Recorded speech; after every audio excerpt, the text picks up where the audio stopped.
আসসালামু আলাইকুম ভিউয়ার্স, আমি এখন আছি বাংলাদেশের এক টুকরো জাপানে, যেটি কাজিয়েন কাজি টি স্টেট। কাজিয়ান কাজি টি এর সামনে দিয়েই কিন্তু প্রবাহিত হয়েছে ইন্ডিয়া থেকে আসা সেই ডাহুক নদী।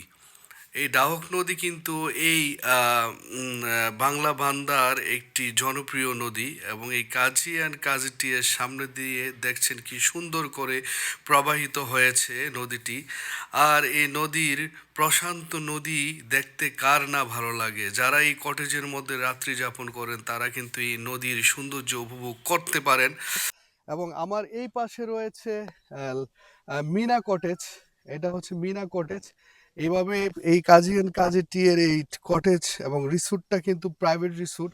ওনাদের কাজী এন্ড কাজী টি কোম্পানির সাথে সংশ্লিষ্ট যারা আছে তাদের ফ্যামিলি পরিবার কিন্তু এই কটেজের মধ্যে থাকতে পারে।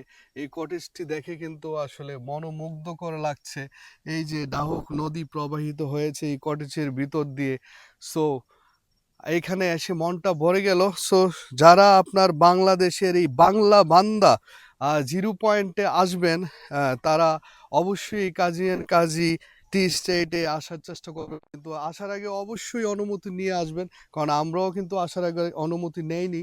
আমার এক বড় ভাই নুরুজ্জামান ভাই, আহ আহ নুরুজ্জামান ভাই আপনার দেখতে পাচ্ছেন, ওনার মাধ্যমে কিন্তু আজকে এই কাজী এন্ড কাজী টি স্টেটে আসতে পারলাম। নুরুজ্জামান ভাইকে অসংখ্য অসংখ্য ধন্যবাদ এত সুন্দর একটা জায়গাতে আমাকে সুযোগ করে দেওয়ার জন্য। So bye bye, good bye.